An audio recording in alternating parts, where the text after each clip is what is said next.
I read this interview with Michael Jackson, and I think it was like Vibe magazine or something. It was years and years ago.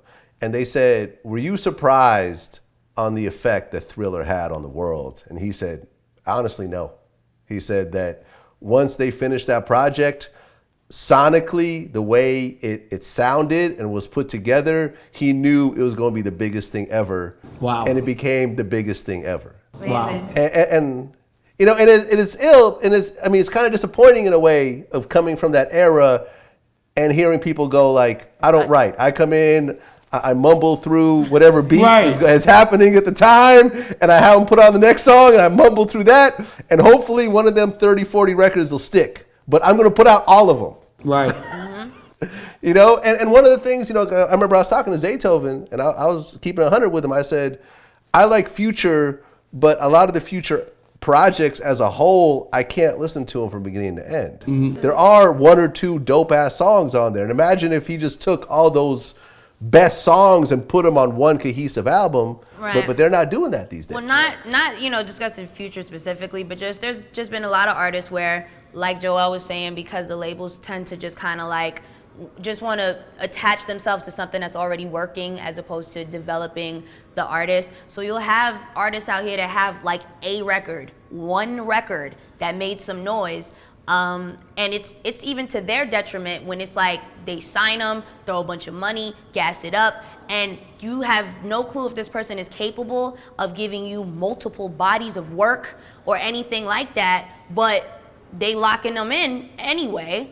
And that's how you end up with situations where it looked like it was going to really be lit for this person, and you know, a year or two down the road, there's nothing because they jump in the gun based off of, you know, hype and not really knowing if this person, you know, can deliver.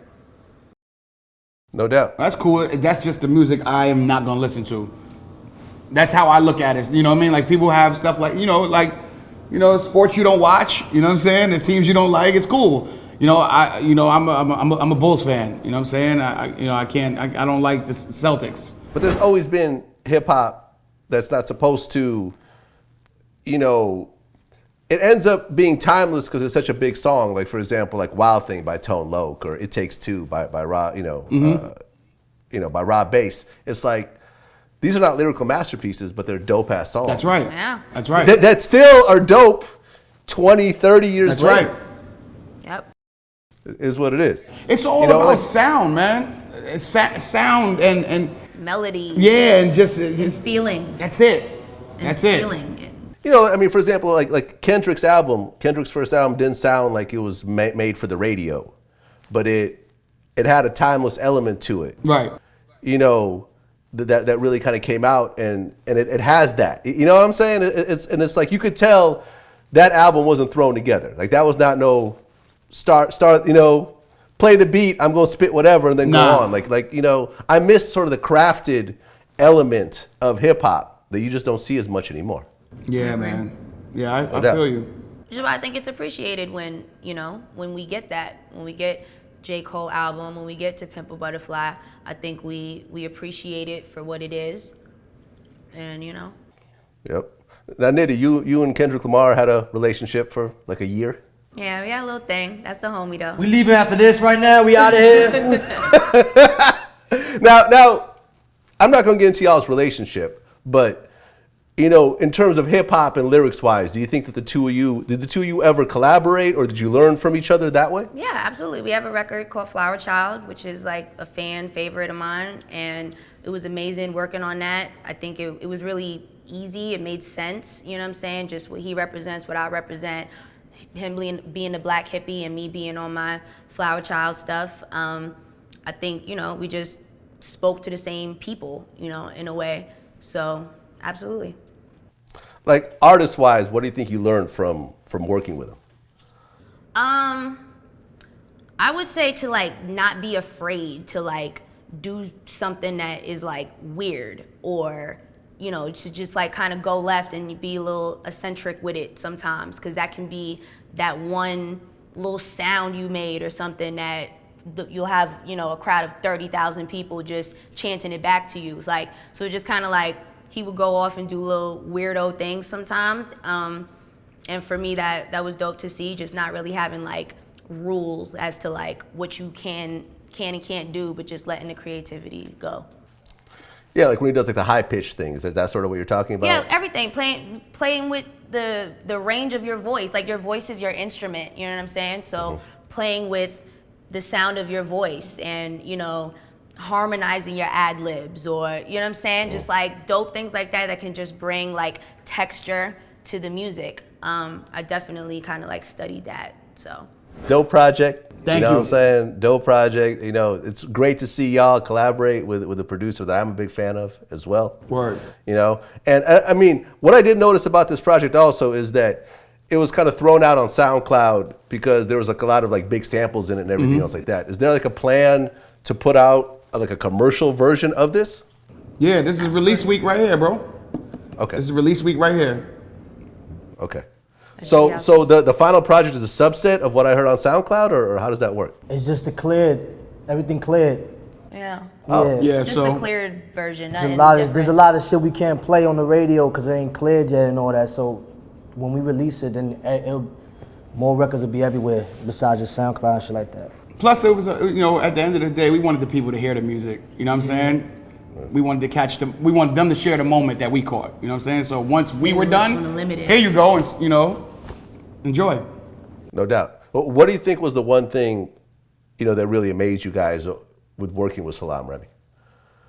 We'll probably all have different, you know. I mean, yeah, like with me, like I did an interview, one of my first interviews ever, and I was in LA for like the first time ever, and it was a certain situation, like a similar situation like with Nitty, like the interviewer asked me what producers I would like to work with, and I said Salam Remy, and I didn't even know how this man looked. Like I didn't even know how he looked. You know what I'm saying? I thought he was from London. I thought he had an accent. Like I thought he like Mac Morrison. You know what I'm saying? Like that's my man. You know what I mean? So when Joel told me, like when cause I'm asking Joel about him and shit like that. Joel was like, yo, listen, bro, this ain't no regular nigga, bro. You know what I'm saying? So that just added the allure to it, cause I already knew what his work was and I was in love with his work. You know what I'm saying? Like Thief's Theme is one of my favorite songs. You know what I'm saying? So, but when Joel threw that, like, yo, bro. Nah, bro, like, this is a motherfucker, my nigga, you stop what you doing, my nigga. If he believe in this shit, bro, it's a wrap, my nigga. So Joel just throwing that extra song on the top of it, you know what I'm saying, just made me like, nah, I gotta be a part of this whole fix, you know what I'm saying? You know, and I mean, Joel, you've worked with some of the best producers in the game, from Yeah. Dr. Dre to Just Blaze to Salam Remy. Like, what do you think is different with Salam than some of the other big producers you worked with? I remember when I first got my deal with Aftermath, he was the first producer I wanted to work with. Like they asked, like, who do you want to go see? And this was 07, right? So I was like, I was so spread out and, you know, just excited to have a record deal. I was like, well, Salam Remy and Jazzy Faye. You know what I'm saying? I was all over the place, but but I was just like, let's get to it. Because I knew good music was going to come from Salam Remy, like good, honest music. And, I mean, working with him, man, I just feel like he is the true definition of a producer, like a producer in every way. Like he's unafraid to give his opinion. Some of the best producers I worked with, they'll tell you no. He does the same thing. You know, there's been moments on this album where he was like, yeah, that was fire, but I think you should take another crack. Word. Yeah. You know what I'm saying? Like producers don't do that very much. It's like, hey, all right, cool, it is what it is. They don't want to be opinionated. They don't want to. They don't want to add to the pot and be valuable. You know what I'm saying? Like he's an amazing vibe out dude too. Like you know what I'm saying? Like he'll give you that vibe. Like he puts you in that zone when the music is up too. You know what I'm saying? Which is something that artists need sometimes because real life is happening all the time. So you don't come into the studio always ready to go. Mm-hmm. Sometimes you need that spark from somebody else who sees it, or sometimes they might see something that you don't see in you. You get what I'm saying? He's done that. Like, yo, Joel, what if you approach the flow this way? You know, and sit back and see what you know how you. And depending on the artist that it is, I appreciate it, and so did Bams and so did Nitty. Like, you know, you love that kind of stuff. So he's a really, really hands-on dude. Like, he's not leaving the room while you record. He's in there while you're doing it. While you're writing, he was popping in and out. Where how y'all look, how y'all sound. Like I'd heard that Dr. Dre would make people do one line like 80 times. That sounds He's annoying. notorious for what? Not a verse. Yeah, just I've that had to one change line. stuff for Dre a bunch of times. I waited a long time to have somebody pull things out of me. You know what I'm saying? Like I used to just feel like, you know, like just even being a girl, sometimes people really don't want to tell you what it is. Like really don't want to tell you what it is because they just have all these preconceived notions of what's going to happen when they do. So, you know what I mean? So I got tired of just like being in certain situations where I don't want no yes man. I don't want you to tell me it's fire if it could be more fire, whatever. So Salam, you know, I waited a long time for somebody to just pull things out of me and challenge me and, you know, make me step out of my comfort zone. So I've been creating on a different level since we left Miami. You know what I mean? He knows how to just bring that art out of artists. You know what I'm saying? Like, and he's a big, you know, advocate for get it out. Like, cause it could still mean something somewhere down the line. Like, you know, he said things like, oh yeah, that verse didn't work here, but who knows? There's other music. You get what I'm saying? Like, just get it out. Just keep painting is his thing. You know what I'm saying? So it's fun working with him. Dope. Well, definitely looking forward to hearing more stuff with all of y'all, man. No Panty. Salute. Definitely. Thanks, Black. All right, y'all. Peace. Later.